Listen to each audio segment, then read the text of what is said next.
Una pastilla. Pequeña. Azul. Perfectamente redonda.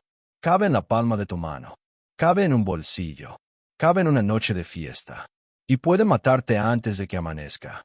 En Estados Unidos, más de 70,000 personas mueren cada año por sobredosis relacionadas con fentanilo. Eso significa más de 200 muertes al día. Mientras tú estás viendo este video, alguien está recibiendo una llamada que cambia su vida para siempre. Una madre, un padre, un hermano, una pareja. Pero esa pastilla no nació en una farmacia. No fue fabricada por una empresa regulada. No pasó por controles de calidad. Esa pastilla empezó su historia en un laboratorio clandestino escondido entre montañas, ranchos y bodegas improvisadas en México. Y detrás de muchos de esos laboratorios hay 4 letras que hoy pesan más que nunca. CJNG. El cártel Jalisco Nueva Generación no siempre fue el protagonista de la crisis del fentanilo. Durante años, su negocio giró alrededor de la metanfetamina y la cocaína. Controlaban rutas, plazas, territorios. Pero entendieron algo que cambiaría el juego de narcotráfico moderno. El futuro no estaba en mover toneladas visibles, estaba en mover gramos invisibles. El fentanilo es diferente. No necesita sembrarse. No necesita meses de cultivo. No necesita selvas ni plantaciones gigantes. Necesita química. Necesita logística. Necesita silencio. Un solo kilo de fentanilo puede convertirse en cientos de miles de pastillas falsas. Pastillas que imitan medicamentos reales. Pastillas que parecen oxicodona, Percocet o Xanax. Pastillas que un adolescente puede comprar creyendo que son seguras porque vienen prensadas, marcadas y con apariencia farmacéutica. Pero no lo son. Son una ruleta rusa química. El CJNG entendió antes que muchos que el fentanilo no solo era una droga, era un modelo de negocio perfecto. Bajo costo de producción. Alto margen de ganancia. Fácil transporte. Difícil detección. Una sustancia tan potente que cantidades microscópicas generan miles de dosis. No necesitas cruzar toneladas por la frontera cuando puedes cruzar un paquete del tamaño de una caja de zapatos y abastecer una ciudad entera. Y así comenzó una transformación silenciosa. Mientras las noticias hablaban de balaceras y enfrentamientos en México, algo mucho más letal se estaba cocinando lejos de las cámaras. Una industria sintética capaz de producir muerte en masa sin disparar una sola bala en territorio estadounidense. Esta no es solo la historia de una droga. Es la historia de cómo el CJNG se convirtió en una máquina industrial. Una máquina que no descansa. Una máquina que no necesita espectáculo. Porque el espectáculo distrae. El negocio real ocurre en silencio. Los precursores químicos viajan desde Asia declarados como productos legales. Empresas fachada los importan. Los desvían. Desaparecen en almacenes y reaparecen convertidos en polvo blanco. Ese polvo se mezcla, se prensa, se marca con logotipos falsos. Se distribuye en pequeñas cantidades que cruzan la frontera en autos comunes, mochilas, paquetes postales. No hay convoys armados. No hay túneles cinematográficos. Hay discreción. Y esa discreción es lo que hace que esta crisis sea tan difícil de frenar. Cada pastilla representa dinero. Mucho dinero. Pero también representa riesgo. Porque una mínima variación en la mezcla puede ser mortal. Y en el negocio ilegal, no hay estándares médicos. No hay supervisión sanitaria. No hay responsabilidad legal hacia el consumidor final. Solo hay oferta y demanda. Y mientras exista demanda en Estados Unidos, habrá alguien dispuesto a producir. El gobierno estadounidense ha intensificado sanciones, recompensas y presiones diplomáticas. Ha catalogado a organizaciones como el CJNG como amenazas prioritarias. Ha congelado activos. Ha perseguido intermediarios financieros. Pero la epidemia continúa. ¿Por qué? Porque esto ya no es solo un problema de tráfico tradicional. Es una red global que combina química, tecnología, lavado de dinero y células descentralizadas. Un sistema diseñado para sobrevivir incluso si capturan a un líder. El fentanilo cambió la escala del narcotráfico. Lo volvió más rentable, más letal, más invisible. Y lo más inquietante es que muchas de las víctimas no eran adictas crónicas. Eran jóvenes experimentando. Eran personas comprando lo que creían que era un medicamento controlado. Eran usuarios ocasionales que no sabían que estaban consumiendo una dosis impredecible. Una sola pastilla puede contener suficiente fentanilo para detener la respiración en minutos. Piensa en eso. Piensa en la diferencia entre una fiesta normal y una ambulancia llegando tarde. Entre una noche cualquiera y un funeral inesperado. Esta es la nueva cara del poder criminal. No siempre se ve como hombres armados en camionetas blindadas. A veces se ve como algo diminuto, perfectamente prensado, aparentemente inofensivo. En este video vas a entender cómo funciona realmente el imperio del fentanilo del CJNG. Cómo consiguen los químicos. Cómo operan los laboratorios. Cómo cruzan la frontera. Y por qué esta crisis no se detiene a pesar de los golpes mediáticos. Si quieres comprender la dimensión real de esta guerra silenciosa, quédate hasta el final. Porque lo que vas a descubrir cambia la forma en que ves el narcotráfico moderno. Suscríbete si quieres análisis profundos, sin glorificación, sin corridos, sin romanticismo. Aquí hablamos de consecuencias reales. El fentanilo no crece en la tierra. No necesita lluvia. No necesita cosecha. Necesita fórmulas. Durante décadas, los grandes cárteles dependían del campo. La cocaína exigía selvas lejanas. La heroína exigía amapola. La marihuana exigía plantaciones. Eso implicaba rutas largas, intermediarios, tiempos de espera, pérdidas constantes. El fentanilo rompió esa lógica. Es sintético. Eso significa que puede producirse en cualquier lugar donde haya acceso a químicos y conocimiento básico. Ahonshu Islado. Una bodega abandonada. Una casa aparentemente normal en las afueras de una ciudad. Ahí empieza todo. Los precursores químicos viajan miles de kilómetros antes de llegar a México. Muchos se fabrican legalmente para la industria farmacéutica o química. Son declarados como productos industriales, solventes, reactivos. No siempre son ilegales por sí mismos. El delito ocurre cuando se transforman. Empresas fachada los importan. Cambian de nombre. Cambian de propietario. Cambian de dirección. Desaparecen del radar administrativo y reaparecen en laboratorios clandestinos. Y esos laboratorios no siempre parecen lo que imaginas. No son necesariamente cuevas escondidas en la montaña. Algunos están en construcciones improvisadas con techo de lámina. Otros en zonas rurales donde el olor químico se pierde entre el aire caliente. Algunos incluso en áreas urbanas, camuflados entre negocios comunes. Dentro, el proceso es frío y mecánico. Bidons metálicos. Recipientes de plástico. Reactors improvisados. Hombres trabajando con mascarillas sencillas, guantes básicos y una receta memorizada. No todos son químicos titulados. Algunos aprendieron observando. Otros fueron entrenados directamente por alguien que ya dominaba la mezcla. El objetivo es uno, producir polvo. Un polvo extremadamente potente. Entre 50 y 100 veces más fuerte que la morfina. Una sustancia donde una variación mínima en la proporción puede marcar la diferencia entre un efecto buscado y una sobredosis fatal. Pero en este negocio, la precisión absoluta no siempre es prioridad. La prioridad es la velocidad. El modelo sintético permite producir grandes cantidades en poco tiempo. No hay que esperar meses de cultivo. No hay que depender del clima. No hay que proteger campos enteros. Solo hay que mezclar, secar, prensar. Después viene la segunda etapa. La transformación visual. El polvo se mezcla con otros componentes para aumentar volumen.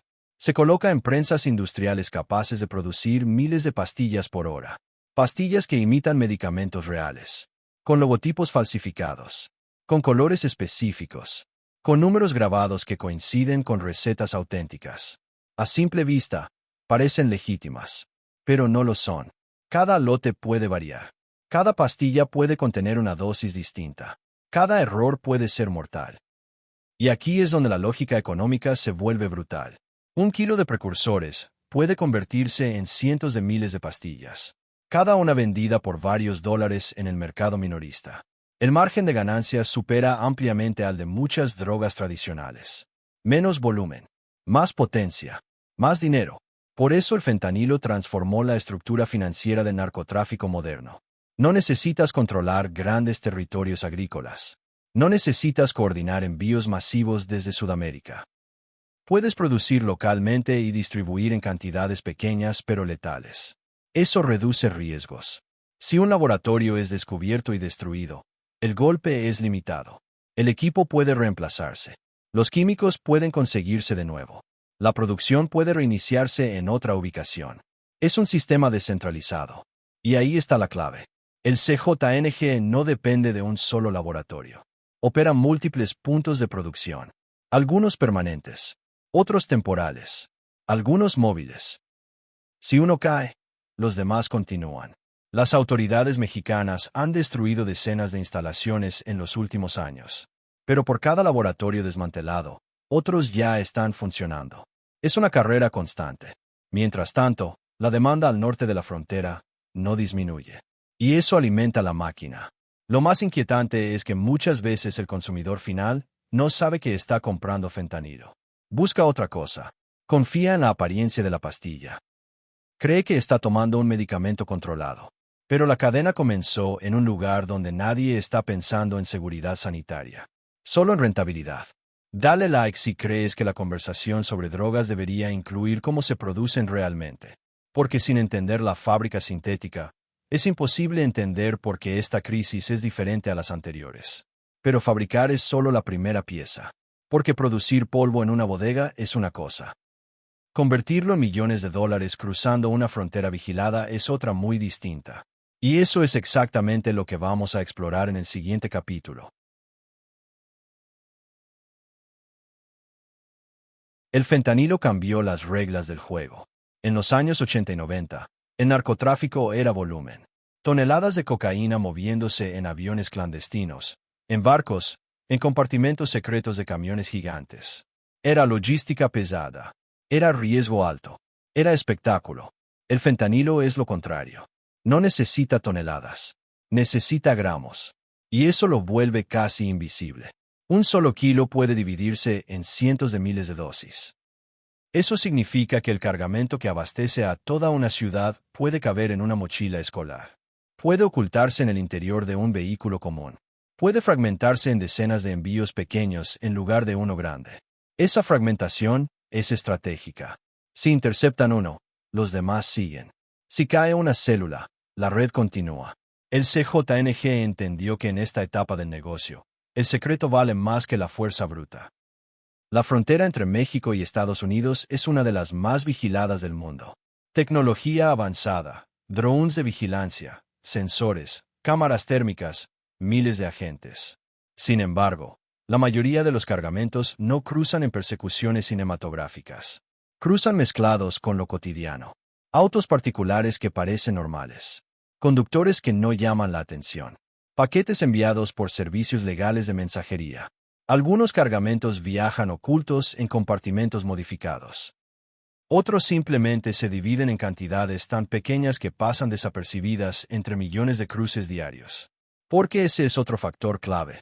Volumen de tráfico legal. Cada día cruzan cientos de miles de personas y vehículos por los puntos oficiales. En medio de ese flujo constante, pequeñas cantidades pueden diluirse. No hace falta un túnel sofisticado si puedes camuflarte en la normalidad. Y aquí aparece otro elemento importante, la compartimentación. Las redes que operan en Estados Unidos no siempre conocen la estructura completa. Cada célula maneja su parte. Algunos reciben producto y lo distribuyen localmente. Otros se encargan del transporte. Otros del almacenamiento temporal. Eso significa que si una pieza cae, no arrastra necesariamente a toda la organización. Es un diseño pensado para resistir golpes. Una vez dentro de territorio estadounidense, el producto no se anuncia. No se presenta como fentanilo puro. Muchas veces se vende como otra sustancia. Pastillas que imitan medicamentos recetados. Mezclas con cocaína. Combinaciones con heroína. El consumidor final muchas veces no sabe que está comprando fentanilo. Y ahí está el riesgo mortal. Una persona puede creer que está consumiendo una pastilla controlada. Puede pensar que conoce la dosis. pero en realidad está enfrentándose a una sustancia cuya potencia puede variar drásticamente. Una variación mínima puede detener la respiración en cuestión de minutos. Mientras tanto, el dinero fluye en dirección contraria. No vuelve maletas llenas de billetes como en las películas. Vuelve fragmentado. Transferencias pequeñas. Negocios que parecen legítimos. Inversiones en bienes raíces. Restaurantes, empresas de transporte, comercio internacional. El lavado es tan importante como la producción. Sin lavar el dinero, el negocio se paraliza. Por eso las autoridades no solo buscan cargamentos, también buscan rastros financieros. Congelan cuentas. Sancionan empresas. Persiguen intermediarios.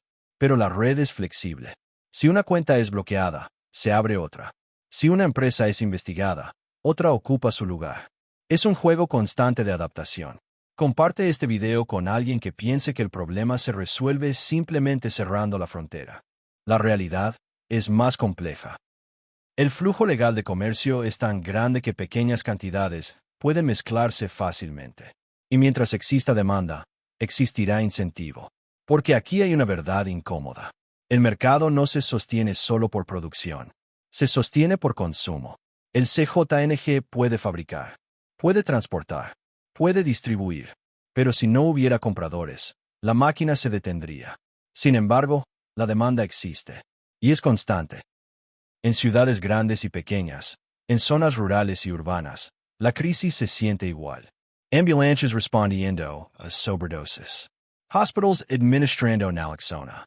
Familias intentando entender cómo una sola pastilla pudo causar tanto daño. El fentanilo no necesita publicidad. Se infiltra, y eso lo convierte en una amenaza diferente a las anteriores olas de drogas. Pero todavía falta entender algo más profundo. Porque no todo es química y logística. No todo es economía y transporte. Hay un elemento psicológico que protege esta estructura. El miedo. El miedo que intimida rivales. El miedo que disuade delaciones. El miedo que protege la cadena. Y ese es el siguiente nivel de esta historia. Si crees que estas historias deben contarse sin glorificación, sin romantizar, solo mostrando la estructura real detrás del negocio, suscríbete. Porque entender cómo cruzan sin ser vistos es solo el segundo paso. Lo que sostiene todo esto es algo más oscuro. Y eso es lo que vamos a revelar ahora.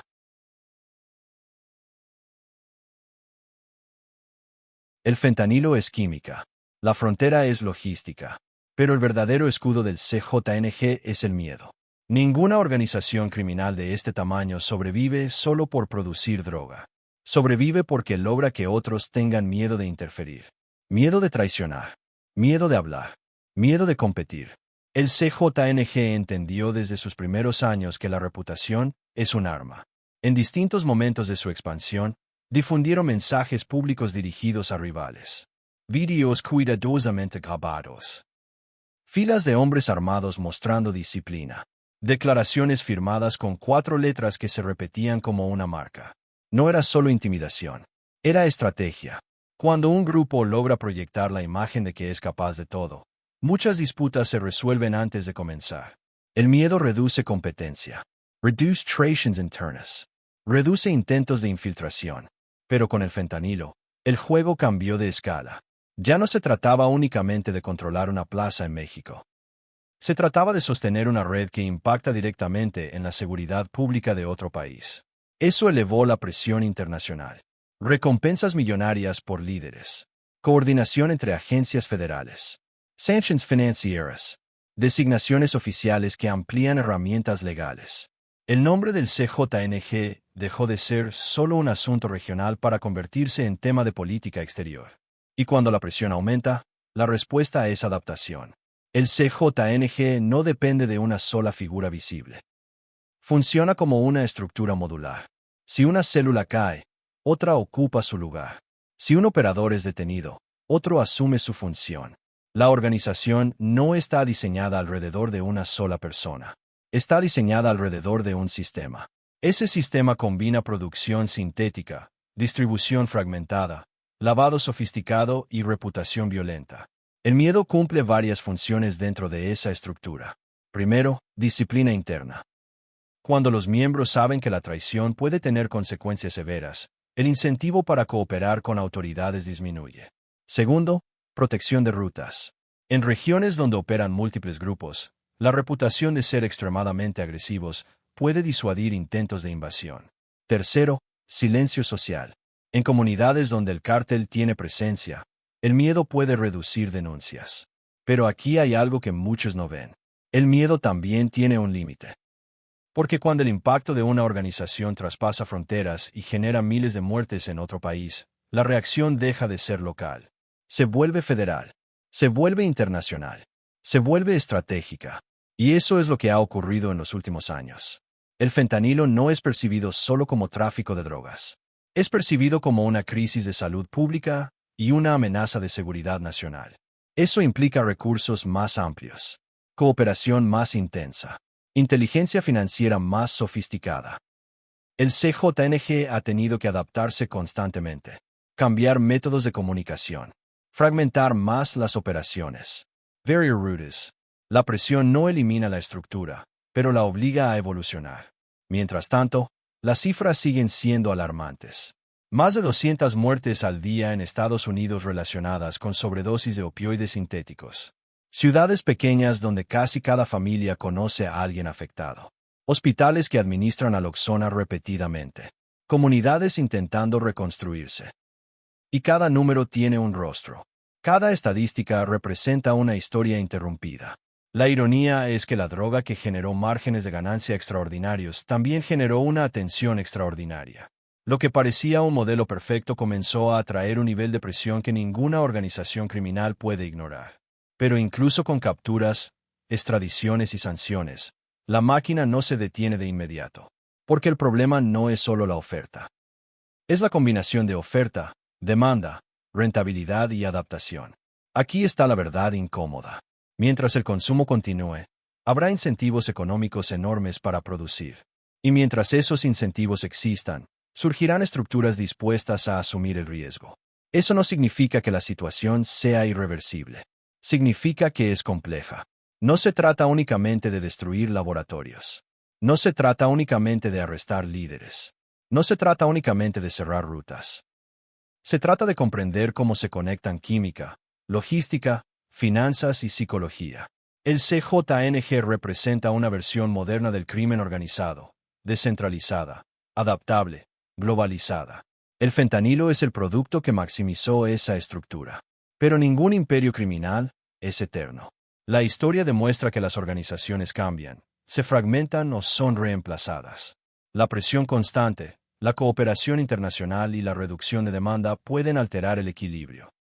La pregunta es cuánto tiempo tomará y cuántas vidas más se perderán antes de que la curva cambie. Si has llegado hasta aquí, ya entiendes algo fundamental. El fentanilo no es solo una sustancia. Es el centro de una red que conecta continentes, economías y decisiones individuales. Suscríbete si quieres seguir analizando cómo evolucionan los cárteles modernos, sin romanticismo y sin glorificación.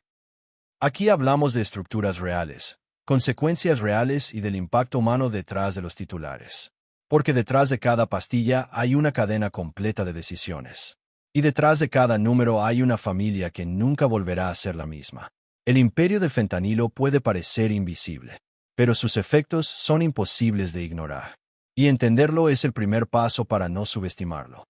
Si te gusta nuestro contenido, no olvides suscribirte a nuestro canal y dejar tu me gusta para seguir apoyándonos. Activa la campanita para no perderte ninguno de nuestros videos. Gracias por acompañarnos.